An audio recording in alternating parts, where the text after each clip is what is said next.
One. Hello everybody, Aether Salora here, hoping you all are having a wonderful day. Today I bring you another wonderful individual in the cosplay community that actually loves to go with more of a horror theme. I introduce you. Cody Shealey, hi! There we go! Wait, what's he doing? Oh no! Today he's bringing his... Ghost... Oh, I'm forgetting the name now and I was just saying it. Ghostface. I'm like, wait a second. Whiteface? No, Ghostface. What am I saying? No, not Whiteface. No. So today, everybody, it's always very fun to bring somebody always new on the actual cosplayer interview series, and people are wondering how well this is going to be, and I'm going to try and make sure this is almost a daily thing and or other daily thing every other day. That's just an early announcement, but back to the actual main focus of the interview. Cody, what got you into, one, horror, and two, cosplaying? Okay, so to start with, for horror, it was probably around like middle school, and a friend of mine had showed me Jason X, which is everyone knows is Friday the 13th in space. Yes. And that sort of like got me into horror, hilariously enough, because that movie is ridiculous. But that like piqued my interest in the Friday the 13th films, and then from there it sort of snowballed. As for cosplay, I'm a big Spider-Man fan. Yeah. Which, yeah, you can totally tell. So that sort of started for cosplay was the Spider-Man costumes are very accessible for people. Yeah. And it's an easy cosplay to do. So that's sort of where that all started, and then sort of merged the two together when I realized that there are horror conventions like Spooky Empire those. So just started dressing up as horror characters, Jason Voorhees, Ghostface, more other ones. the genre of horror, everyone. And yeah, for as far back as you could remember, how early was it that you could identify it was cosplay? Funny enough, middle school. Even though like Spider-Man is what got me into cosplay, sort of in the thought process. My first cosplay was actually Toby from Naruto. Yeah, I went to MegaCon in like 2013 or something like that, somewhere in that ballpark time period, 2010 to 2013. I don't quite remember, but and that was my first actual cosplay with a homemade Akatsuki cloak and a homemade Toby mask, and it was very cheap, very DIY, but it was a fun time. Met Vic Mignogna. Oh, hey, that's actually pretty dope. Honestly, there's a lot of people I'd say like him I would love to get a chance to actually talk with and ask them, various questions as, like, what piqued your interest in, like, voice acting and all this other fun stuff, It's like, right, yeah. In general, from anybody that knows of anything, I always just say personal experiences is what I always go based off of with anybody in this world. Right. But as to where, say, with COVID now, from back in 2018 to where it is now in 2022, how did that affect your whole horror, cosplay, everything overall in that time period? So I'm gonna say probably like I didn't go to any conventions in like 2018, 2019 era, when it was first like ramping up. Yeah. But I think I went to Spooky Empire in 2020, I want to say. I went to their summer one, which is their smaller one, in 2020. And by that point, I think that was around when they were starting to pull out vaccines. I can't actually remember, but yeah. It was around that time that, like, and Spooky Empire with that one was like, hey, you're not getting in this building unless you're wearing a mask. Well, for what you wear... Well, that's what I was going to say, is, like, horror conventions, it's so easy to adapt to because, like, masked killers are a thing in the genre, so it's not tricky. Right? No, honestly, In all horror? I mean, unless you're like a vampire or a zombie. Like... But even those you can adapt into. Like for a zombie doctor or a zombie nurse. Okay, you're wearing a mask, done. And a vampire, they have those face masks that have the vampire print on them, the fangs. So problem solved there too. Essentially, anything can be covered. Exactly, it's just creativity. That's what it boils down to. Is just how creative you can get with incorporating the mask in your costume. And I'm lazy. I just pick mask killers and call it a day. Now, say out of all your cosplays you've done, or just costumes in general, being any type of theme, what were some of your most favorite ones? Just throw out 2 or 3 most favorite ones that you love to do. Well, I did, when I finally got into doing Spider-Man, I did the Homecoming homemade costume. And that one came out really well. I was very proud of how that one looked and wore that to MegaCon. That one was a lot of fun. And I did a original style Jason Voorhees that was like sort of like waterlogged and swamped, so the whole costume was shredded and algae looking and stuff like that, and that one was really cool. Ooh. And the one I'm currently wearing right now, which is Ghostface, this is completely homemade, sourced sparkle fabric that I don't know if it's coming up on camera or not, but kinda. I see the little speckles. Yeah. Sourced this online, had to find it. My girlfriend's a professional seamstress, which helps a lot. And so I cut the entire pattern and all that, and she stitched the whole thing together. So. The gloves. The struggle of gloves, my dude. These are sewn to the costume. Oh, okay. That makes it easier. It didn't make it easier at all. Oh, it didn't? You have to pin the sleeve down to the glove and kind of warp it around. I don't know how well that comes up on camera, but if you see the seam. There you go, and there's more sparkles. Yes.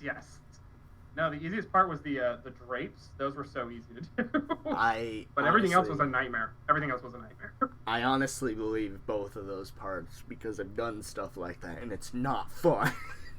No, but it came out great. It came out amazing, and got it done just in time for Scream 2020 or 2022. I forgot that movie came out here recently, and I'm just like, wait a second. Yeah.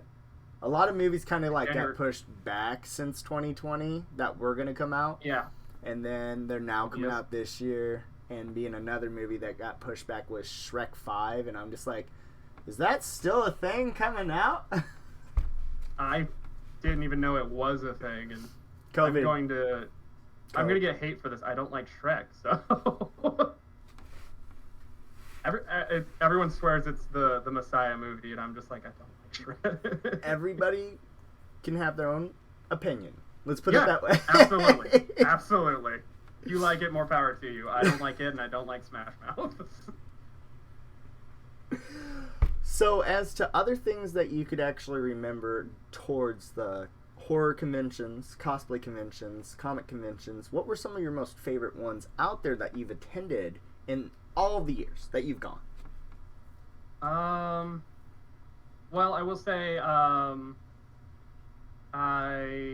when I went to my first MegaCon as Cody, it was the second one. My apologies. It was the second one. I went dressed as the Amazing Spider-Man, the Andrew Garfield variation of the character, and we were waiting in line to meet DC Douglas, who's the voice actor for Albert Wesker in Resident Evil 5. I've met him. He's We're waiting in line. Yeah. We're waiting in line for him, and it's kind of towards the end of the day, like late afternoon, where the convention's kind of winding down. Yeah. And to his right is Tara Strong and Vic Mignogna, who are arguably more popular voice actors than he is. They're more well known. They had a huge line all day. Genre opinion, if we go to video games, DC's going to be standing out even more than both of them.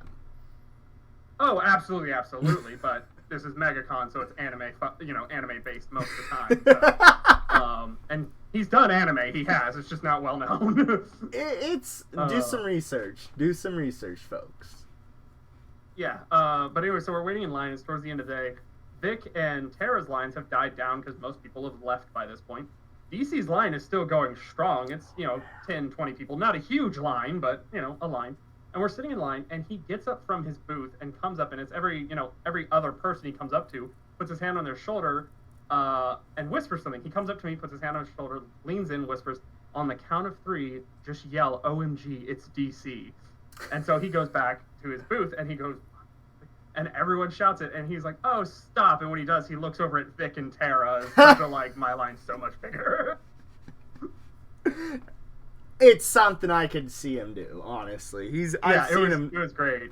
He and then the panels that he does, don't want to actually say what they are because they are not kid-friendly panels. Terms of service. Terms of service. They are 18-plus panels. But yeah, I know the ones.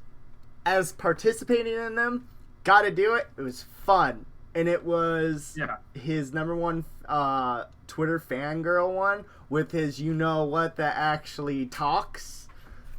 That's good. As for another convention I had a lot of fun at was went to Phantasm Orlando, which is kind of a newer horror convention. That's only been, I think, 4 years now, something like that. It's relatively new. I went there, I was working an escape room with a buddy of mine, and when we finished for the day, I was like, well, I'm going to go walk around the merchant room because, that's the second best part of conventions. The merchant rooms are amazing. The vendor halls, the merchant rooms, let's go. Yes. The way it is, because it's a newer convention, it's kind of a smaller venue, and so they have the merchant room, and in the center of the merchant room is the signing booths where you can go meet celebrities and get stuff signed, right? So I'm just walking around, and I just happen to look over, and there's James Jude Courtney and Nick Castle both have a booth there. They both played Michael Myers. Nick Castle is the original Michael Myers, and James Jude Courtney is the 2018 Michael Myers. Their booths are both there, and it's empty. This is on a Sunday at a convention. It's dead empty. What? Right. What? And so I walk over, and I just have a conversation with the both of them. It was a lot of fun. It was just like, just talking to them. They're like, oh, how are you enjoying the convention? And I was like, it's great. And worked in an escape room over there. And they're like, oh, maybe we'll go check it out. They never showed up, but... I mean, could they fit in there?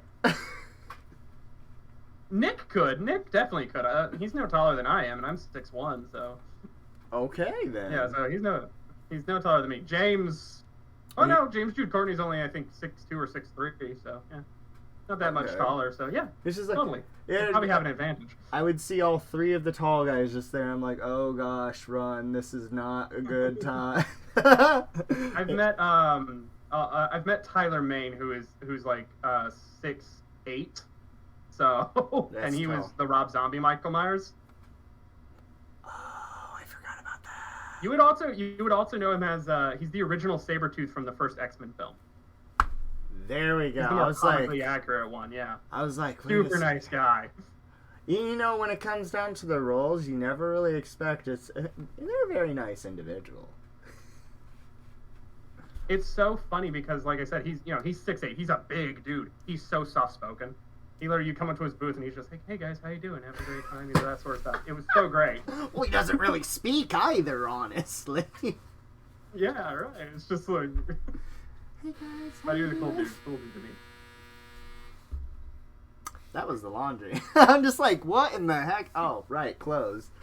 So, we're going to go ahead and move on to the photos that you sent so we can actually showcase what you actually have done.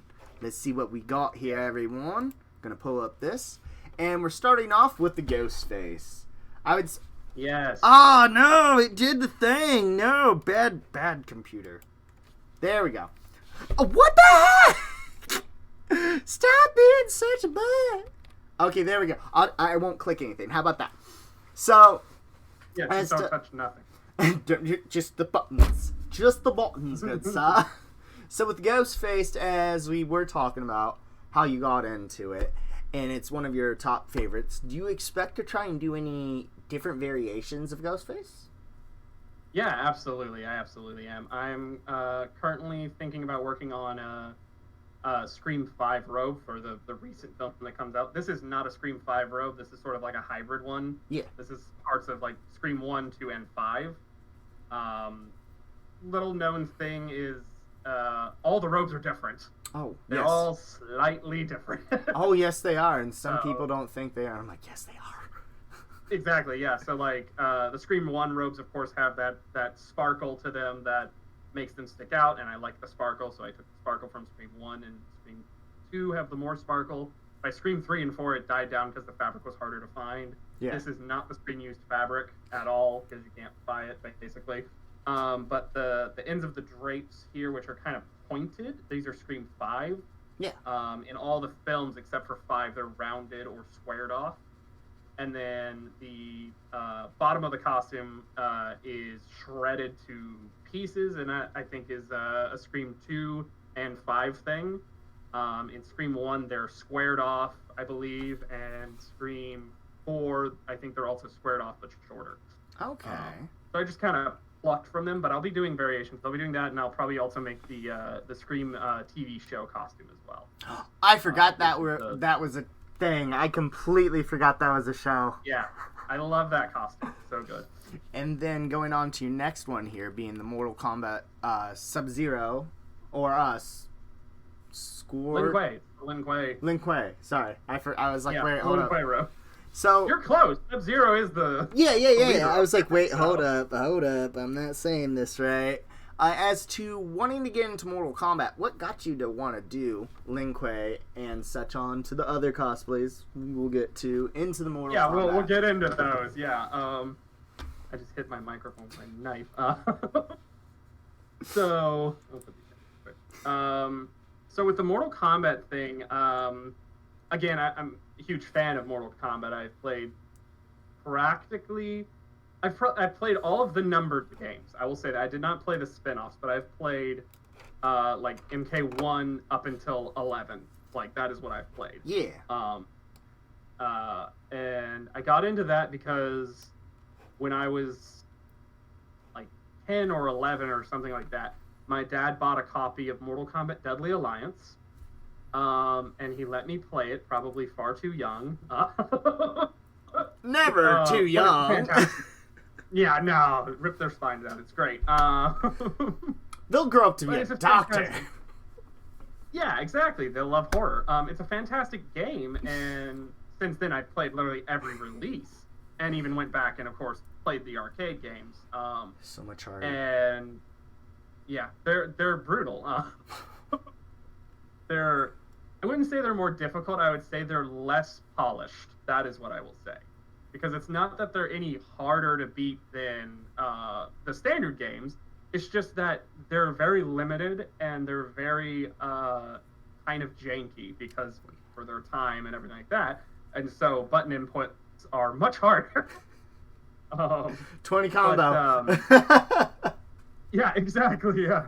And so I got into Mortal Kombat. I watched the 1995 film, which is still one of the best video game movies of all time. It's good. And it never had a sequel.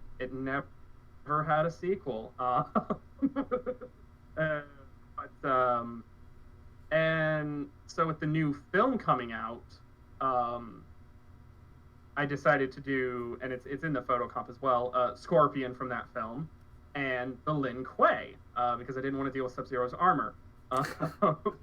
Like this pattern, like woven. It's thing. really hard to replicate that one specifically. Yeah, so I went with Lin Kuei instead, because it's all fabric. And we built that up, sourcing different fabric types, and I even got in contact with the prop painter for the film. Oh. Yeah, I contacted her on Instagram for reference photos, and she very kindly sent them over. And she is fantastic. Her Instagram is Patina Bitch. We'll put that into the description. I don't want to spell that out. Yeah, no, it's fine. But she was very helpful and very good with getting me reference photos that she could. And I contacted Cappy Ireland, who was the costume designer as well, and got some references photos from her as well. And just like general piece of advice, if you're trying to replicate anything from a movie, track down who made the freaking thing, and they'll probably be able to help. I believe it. If they got the time. We tracked down a bunch of photos and everything, and right. The Lin Kuei costume is not accurate. It's not 100% accurate because they're such a small part of the film that it was so hard to even find like a clear photo of them, you know? Yeah. And by the time I found a clear photo of them, I was so far along in the costume that I said, it's my interpretation now. We're no just going to wing it. So with the next one coming up here, we're going to be seeing your screen. As people see here, it's like, oh, hey, I got the knife, I'm coming for ya.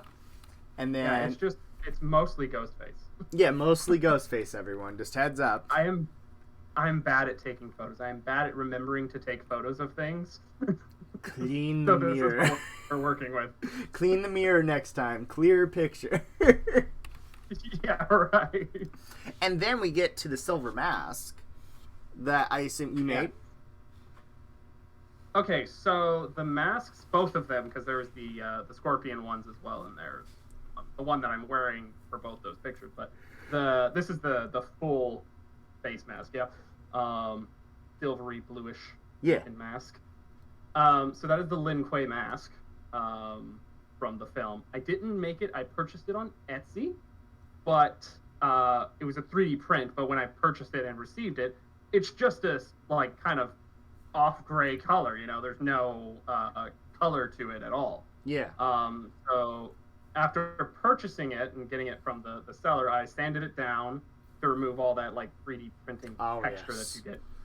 And then what did I hit it with? I think I sprayed it with a metallic spray paint first, and then toned it down with some darker colors, and then I went and found this really cool metallic icy blue paint that I just dry brushed into the raised parts, and so now depending on how the light hits it, it has this icy blue color to it, and that's the same for all the masks I purchased from the same seller, and I can't remember their name right now, but I did all of the paint work on them. All right, it's actually really well done, honestly. I mean, if right. I mean, little things here and there, you can't be perfect with everything. But no, honestly, with the 3D printed mask, that's pretty good, actually.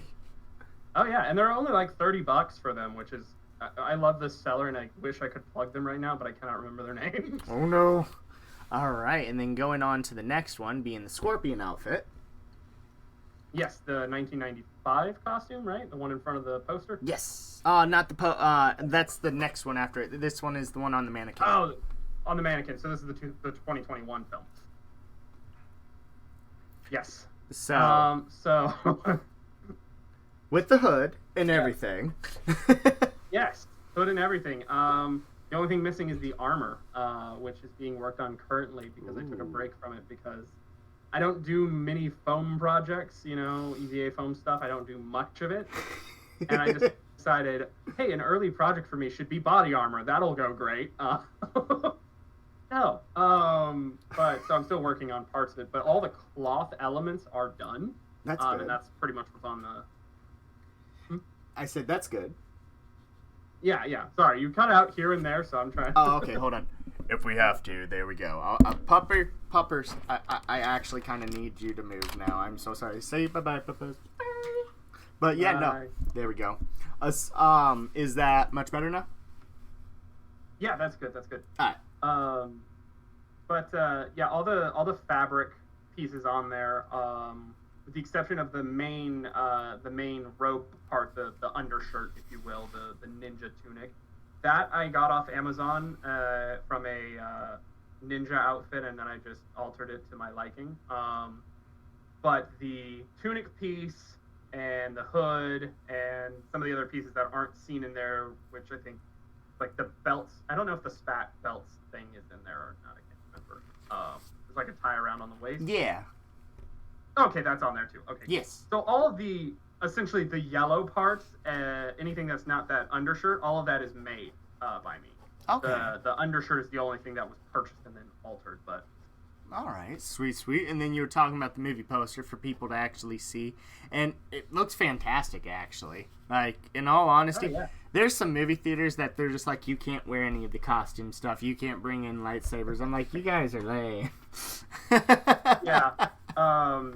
Yeah, when I went and saw the 2021 film, I, of course, made the 1995 costume to go wear to see the 21 film. So, that was a nightmare to make because that entire vest is vinyl. It's a vinyl, fake leather, whatever. That is a nightmare. Yes. Because he has the worst thing was he has this. I don't know how visible it is in that photo, but in set photos and all that, it's stitched in the film, but it's a black line that goes like an inch in on that vest and traces the whole friggin' thing. Oh. That's all hand sewn. I did that by hand because you can't run it through a sewing machine. No. Hours, man. No, Literal that's hours. At least I know it's hurt. precise. Yeah. Gotta love it. It was a nightmare. But when I went to the theater, like, people clearly, it was worth it because I was getting shouts of, get over here. Get over here, I need a picture. Yeah, actually, yeah, it was a lot of, like, can I get a picture with you? And I was like, yeah, absolutely. So that one was fun. And then an up close of the actual mask from the same person that you got with the other mask for the Lin Kuei. Yeah. You have up close to actually show off, hey guys, this is what it is. This is a little better detail. Did it come in with the 3D roughness, or was it sanded down beforehand? No, it was the 3D roughness. I think that's part of the reason why they're, within the ballpark of the $20, $30 is it's literally just like the blanks. It's off the 3D printer, dipped out, which is fun because I like doing all that work anyways. I enjoy doing that stuff. It's cheaper, honestly. But yeah, that's, It's cheaper for us to actually, like, sell it that way. Yeah, 100%. No, I like doing all that work, and that one is the 2021 mask, I believe, as well, with the gold Yes. on it. Yeah, and painting that one was interesting. Anything 'cause I went through gold. Anything gold painted is really difficult.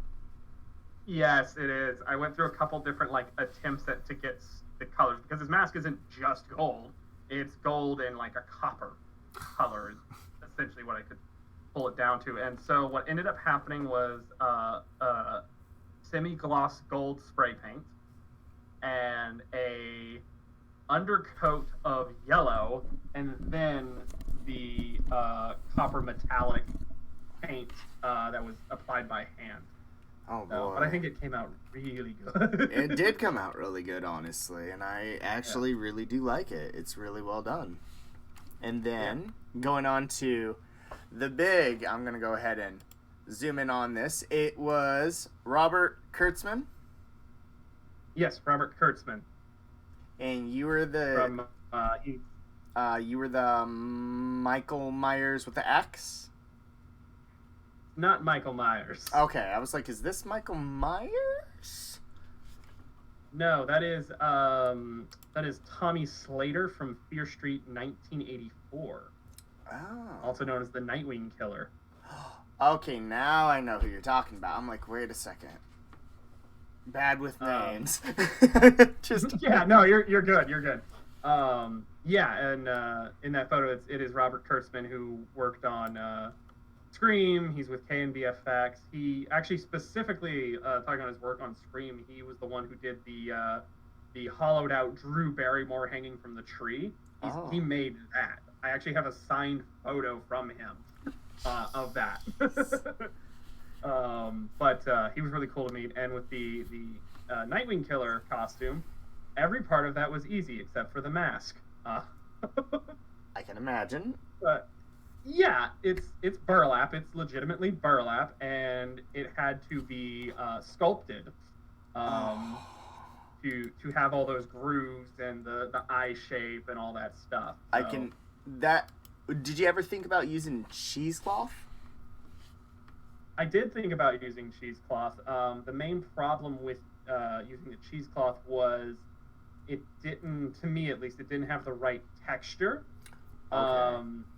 When I was looking at, again, this is one of those I contacted. I contacted, I think it's Chris Nelson, who made the masks on that film. I contacted him, and he kind of explained the general process of it. And it's real burlap in the movie as well. It's a molded piece. I didn't do it the way he did it because he has more tools than I do. Yeah. Obvious. His is kind of like, yeah, it's kind of like, his is like more akin to like almost a latex slip over mask, but it's burlap on the outside. And so it's like a sculpted piece with burlap essentially glued to the mask piece. So it's a 2-layer why process. Exactly. It works great in the film. Mine is burlap. Just burlap and Mod Podge. How hot were you under there? So, it wasn't actually that hot. The coat was worse for, like, temperature-wise. The coat is worse because it's a flannel jacket, and the undershirt there is actually a sweater. Oh, no. Why yeah, did I you literally, put like, through that? Because it's what he wore in the film. Fair enough. I could have cheated this, but I was like, no, this is what he wears. If he can do it, I can do it. I'm used to wearing like super uncomfortable cosplays though, like with my Jason Voorhees ones. It's a full latex cowl that goes over and a hockey mask, and I think it's 2 shirts that I wear because there's the undershirt for the skin layer, and then there's the full actual costume shirt, and then it's a heavy jacket, and yeah. And this is why they filmed it during the winter season, fall seasons, everyone, so the actors could stay cool. So no one dies. The times I've seen them do it in the summer scenes, oh my god, I can only imagine. Yeah. No, I've seen some behind the scenes video for the 2009 Friday the 13th film with Derek Mears as Jason. Yeah. And there are so many clips of him, like the jacket kind of like half off, like this, and someone coming, a PA coming up with a misting bottle and spraying him to keep him cool. I believe they filmed that in the summer. So there you go, guys. If you want to see more of that, just look at the extras. You'll see more about it. Yeah, you'll understand that this was pain and suffering. And then for your final picture here, again, Scream. Yes. I think I got a good idea of which one's your favorite now. I was very proud of the costume. And it's like, hey guys, no, this isn't store-bought. No, God, no. This is homemade. Actually, I did have one that was store-bought and then modified originally to look more screen accurate, and it worked for what it was intended to work for. Yeah. But obviously, with the new film coming out, I was like, oh no, we're going all out. Oh no, just oh no. So, in some actual fun cases of mishaps, bathroom issues with any of the costumes that you've ever worn? Because a lot of them are like, they're full on onesie, or just, like, hey, throw it over, can I go? Yeah, layers and layers and layers. Giving advice to the people that need it. Yeah, the only one legitimately that I could ever say I would have any, like, issue is the full spandex Spidey suits. Those would be the only one. I'm sure that's a shared problem across difficulty cosplay. Yeah. I've even heard, like, on the films it's been a problem. Oh yeah, I've got to say, even for those film outfits being how, like, awesome they are, I'm just like, you ever think about making a zipper pouch for your costume, guys? Like, I think you kind of need it. Funny enough, so for the Raimi Spider-Mans, the ones Tobey Maguire in them, they didn't. He had to suffer. But no. For the Amazing Spider-Man 2, after the first Amazing Spider-Man, Andrew Garfield said, "I will only come back if there is a zipper on that costume." And there is. If you look at behind the scenes photos, there is a zipper right next to his crotch. They had to digitally remove it in the film, but like, yeah, it's there. He got what he wanted. There we go. I love it. I love it. I love it. I love it. That was also hilariously enough. He told Tom Holland, who is the current Spider-Man, Tom had asked Andrew any tips, and he goes, negotiate a zipper in your costume. How technology has come along where you can't even tell there's a zipper. Yeah, I know, right? So as to other things now, to where people can follow you up on social medias, what would you say that they can follow you, find you? And before we get into that, what other future conventions can people find you at? So, future conventions, I am definitely going to be at Spooky Empire in, I think it's June, the Spooky Empire that is coming up. I will definitely absolutely be there dressed as Ghostface. There we go. Because it's an easy costume to put on. 6'1" Ghostface, everyone. Just remember that. That sparkles. Just look out for the sparkly one. Sparkles. Look for the sparkly Ghostface. Yeah, because last Spooky Empire I went to, I was surprised by the amount of Ghostface who were not sparkly. It was all store-bought costumes, which is fine. I don't have a problem with the Fun World costumes. They're very useful, but I was surprised by the amount of people who were dressed as Ghostface, but also not dressed as Ghostface. Is the best way I can put it. Spirit Halloween costume, most likely. Yeah, I know. I work there. Same. So you know there's the legit Ghostface, and then there's Ghost Killer. Yeah, exactly. I'm just like, really? No, it's actually really funny on a slight tangent of the Ghostface costume. So Fun World is the distributor of that costume. That costume that everyone wears but isn't correct. Yeah. Fun World is also the copyright owner of Ghostface. Okay. Yeah. This mask, this is accurate to the films, right? Yeah. This is Fun World. This is a Fun World mask. Okay. This mask comes with the costumes. And it's so weird to me that they don't make a screen accurate one. Well, I mean, they do. They did a limited 25th anniversary version that is a sparkle robe. There we go. I was like, it's just a little bit more money. Let's put it that way. Yeah, exactly. And for social media, to find me on social media, my Instagram is Shealey1428. You can find me there. I mostly post some costume stuff. It's usually a lot of I'm a special effects makeup artist, so it's a lot of special effects makeup. There we go. A lot of gore. Special effects makeup, man. You know that goes very far in the cosplay world. Oh yeah, I feel like there's if you showed a Venn diagram of cosplayers and makeup artists, it's a circle. You know, Yes. like everyone knows something. And absolutely, you can also follow my YouTube channel, which is One Movie, 1 Month, where I upload one short film once a month, except for February. There's a video explaining that on there as well. Okay, fair enough. So as to any other kind of shout-outs or charity fundraising stuff, do you have anything that you would like to give shout-outs to? Oh, actually, I will say this. I don't have a charity per se in mind, but I will say, please look into it on your own time. But please, if you can donate to the Ukrainian crisis and the efforts over there, that would be very appreciated. Very much, I actually. stand with Ukraine, as I'm sure a lot of people here do. They're going to need it, honestly. In this time right now, if people don't know what's really going on, please look into it.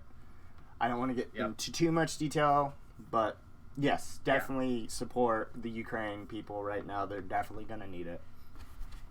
Yes. So yes, other than that, my good sir, thank you so much for coming up on here for the interview and spending time. Yeah, I had a great time, man. Awesome. And any other conventions? I might be at Phantasm again. It really depends on what's going on with a lot of stuff. I might be working Phantasm, I should say. And no, probably just Spooky Empire, most likely. It's just gonna be Spooky Empire. Just the spookies. I like horror. Well, look into HorrorCon if you can. It might be in Chicago, but hey, that might be a trip worth it. Yeah, I'll absolutely look into that. It really depends on guests for me. Like, that's my selling point. True. Who Honestly, is there? it does come down to like, ooh, I want to go see. I just want to go there for that person. That's it. Nothing else. Yeah, the guests are great. So other than that, Especially at everyone, horror conventions. absolutely. But other than that, everyone, thank you for tuning in on this lovely, lovely cosplayer that got to join us, and the horror stuff that he provides and all of his works. Good effort, love it. Support him. Check out the Ukraine donation stuff. Try and make sure to get a link if we can. If I can't find it, I can't find it. I'm sorry. I believe it's UNICEF. I believe UNICEF is offering support. So UNICEF? All right. Where to check. So I will make sure to give a post later on that. And if you guys can follow him up on his social medias as well and anything else that's in the link description below, we'd love it. Share, like, follow, and all that love is very much appreciated. Other than that, AetherSalora sign out, and I forgot what I was doing. And Cody Shealey. so I swear I'm a good, professional. It's just. Oh, hey, hi. Yeah, I'm here too. That's right. Follow my YouTube. Subscribe. And that, everyone, we'll catch you on the flip side. Peace out, Girl Scouts, and have a goodie.